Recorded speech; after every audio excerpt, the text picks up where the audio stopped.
We all have to understand that we have a heroin problem today because of the prescription opioid problem that we've had over the past 15, 20 years. There's no question that our best, strongest pain medicines are the opioids. Carteret County knows the opioid epidemic. We're on the front lines with this, and we saw this epidemic and the problems as it was coming about. These drugs, which I repeat are our best, strongest pain medications, should be used much more than they are for patients in pain. Sheriff Asa Buck recalls the drug issues he saw before opioids. At that time in the late 90s, the biggest part of what we were seeing was cocaine and crack cocaine. Then as prescription painkillers became more common, he realized how big of an issue this could be. The numbers we were looking at then, they were shocking to us at the time because we didn't have overdose deaths from crack cocaine and other street drugs. According to National Academies of Medicine, many with opioid addiction started with prescription painkillers. These painkillers were marketed by pharmaceutical companies as safe and non-addictive, a claim Sheriff Asa Buck can tell you is false. A lot of people who are sitting in this jail today are here because of their addiction issues. If you're selling drugs in this area, it is our mission to find you, to build a case against you, and to prosecute you. Sheriff Buck also says he saw crimes increase related to people trying to fuel their addictions. When I was a deputy sheriff, I took numerous reports on medication that was stolen. Buck and District Attorney Scott Thomas partnered to create solutions against this epidemic. We actually started the first prescription drug take-back program in the state of North Carolina back in 2008. We called it Pills Can Kill.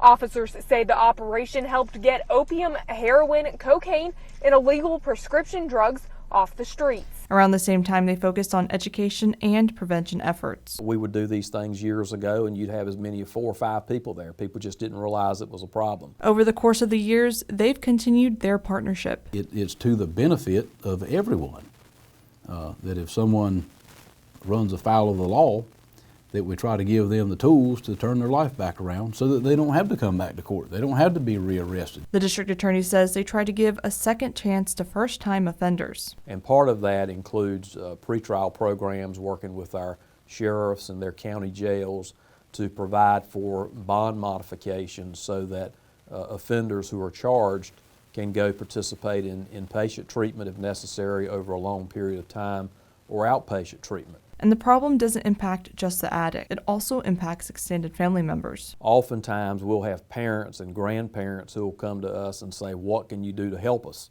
You know, what can you do to help us? Our child or our grandchild is addicted and they won't go get help, they won't get treatment. We've tried everything and they won't do it. And sometimes the only way to help their loved one is to arrest them and charge them with a crime, if that's an option. I say that, and sometimes that might sound silly to some people, but sometimes that's the only way to try to get a person to a point they will then take the first step towards recovery. While they try to help people with addiction issues, they're also prosecuting the traffickers, fueling the crisis. If you're selling drugs in this area, it is our mission to find you, to build a case against you, and to prosecute you.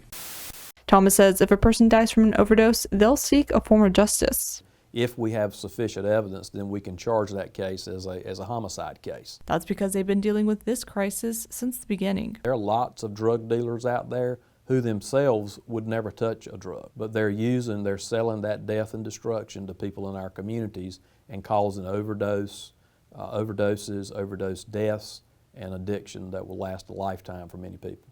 Over time, Buck and Thomas say law enforcement has taken a multifaceted approach to dealing with the issue. It's prevention and education. It is enforcement, and it's also treatment and recovery.